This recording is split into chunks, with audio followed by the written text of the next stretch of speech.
अस्सलामुअलैकुम वरहमतुल्लाहि वबरकातुहू।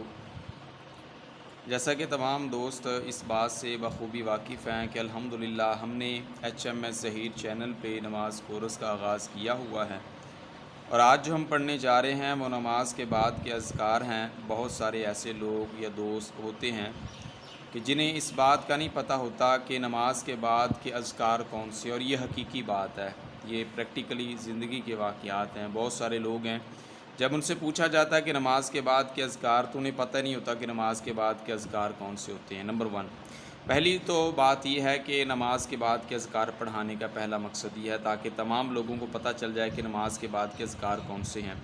और दूसरी बात यह है कि नमाज के अज़कार को दुरुस्त और सही तलफ़ुज़ के साथ याद किया जाए।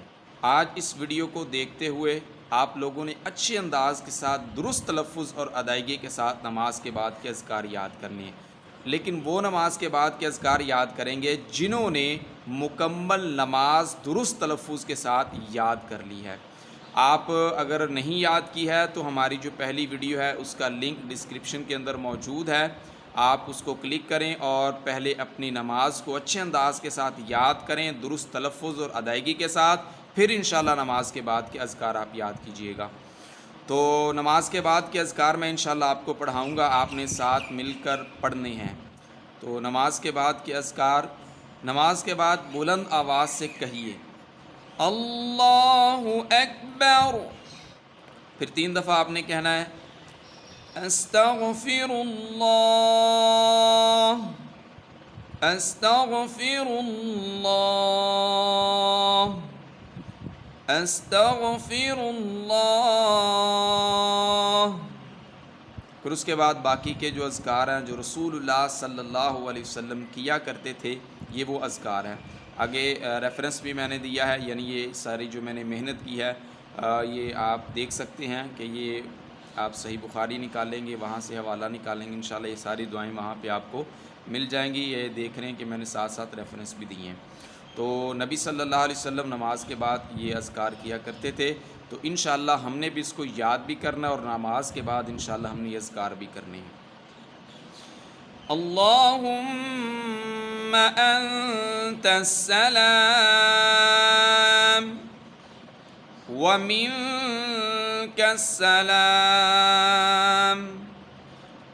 तबारकता या ज़ल जलाल वल इकराम। अल्लाहुम्मा अंतस्सलाम व मिनकस्सलाम तबारकता या ज़ल जलाल वल इकराम। रब्बि अइन्नी अला ज़िक्रिक व शुक्रिक व हुस्नि इबादतिक। रब्बि अइन्नी अला ज़िक्रिक व शुक्रिक व हुस्नि इबादतिक। ला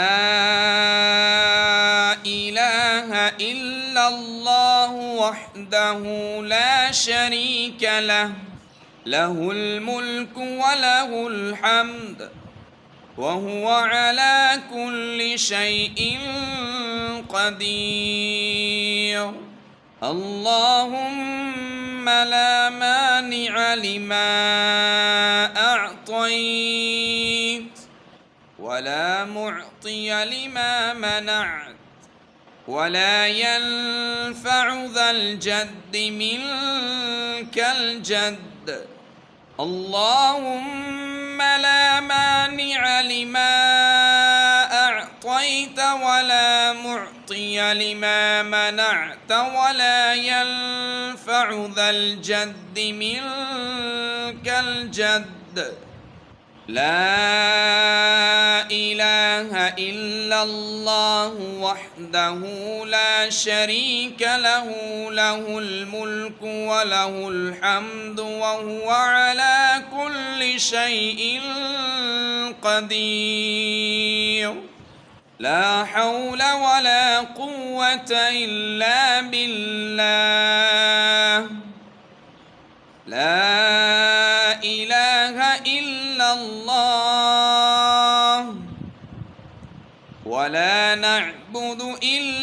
إياه له النعمة وله الفضل وله الثناء الحسن لا إله إلا الله مخلصين له الدين ولو كره الكافرون. پھر 33 بار آپ نے کہنا ہے سبحان اللہ، پھر 33 بار الحمد للہ، پھر 33 مرتبہ اللہ اکبر لا الہ الا اللہ وحدہ لا شریک لہ لہ الملک ولہ الحمد وہو علی کل شیء قدیر. سورۃ الاخلاص مکمل جب میں نے نماز پڑھائی تو اس وقت پڑھا دی تھی، لیکن دوبارہ میں پھر پڑھا دیتا ہوں، ساتھ مل کے آپ پڑھ لیجئے گا. بسم اللہ الرحمن الرحیم قل هو اللہ احد اللہ الصمد لم یلد ولم یولد وَلَمْ يَكُنْ لَهُ كُفُوًا أَحَدٌ. آگے سورۃ الناس بسم اللہ الرحمن الرحیم قل اعوذ برب الناس ملک الناس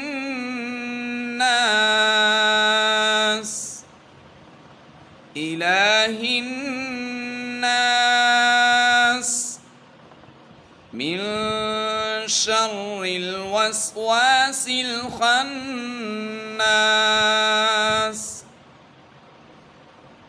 الذي يوسوس في صدور الناس من الجنة والناس. آگے سورۃ الفلق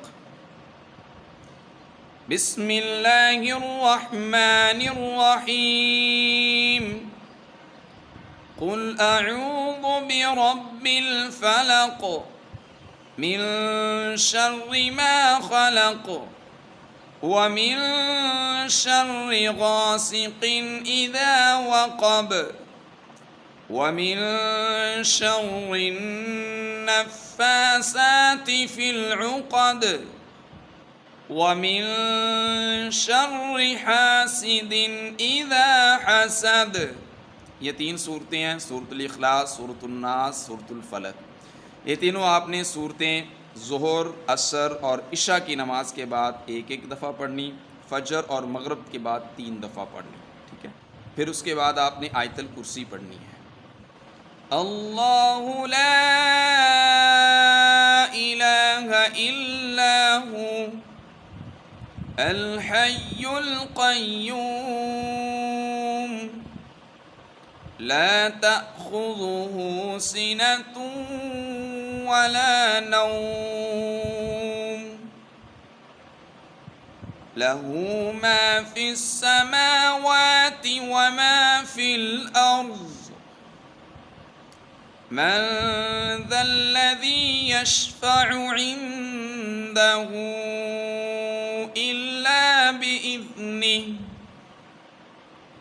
يعلم ما بين أيديهم وما خلفهم ولا يحيطون بشيء من علمه إلا بما شاء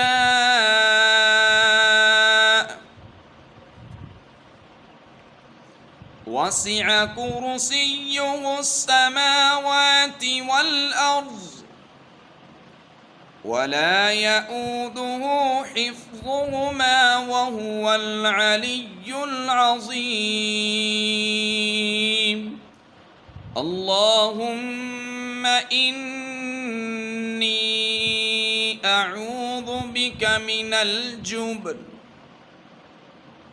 وأعوذ بك من البخل وأعوذ بك من أن أرد إلى أرذل العمر وأعوذ بك من فتنة الدنيا وعذاب القبر۔ تو یہ تھے نماز کے بعد کے اذکار، آپ نے اچھے انداز کے ساتھ درست تلفظ اور ادائیگی کے ساتھ یاد کرنا اور نماز کے بعد یہ اذکار پڑھنے ہیں۔ تو انشاءاللہ آپ کو بہت سارے کورسز، انشاءاللہ ہم تجوید کا کورس بھی اسی چینل پہ جاری کرنے جا رہے ہیں۔ تو تمام دوست جلدی سے چینل کو سبسکرائب کر کے بیل آئیکن کو ضرور دبا دیجیے گا تاکہ جتنی بھی ویڈیوز ہیں وہ آپ کو مکمل طور پہ ملتی رہیں اور آپ انشاءاللہ قرآن کو بھی درست کر سکیں، نماز کو بھی انشاءاللہ بہت ساری چیزیں آپ کو یہاں پہ سیکھنے کو ملیں گی۔ اللہ حافظ۔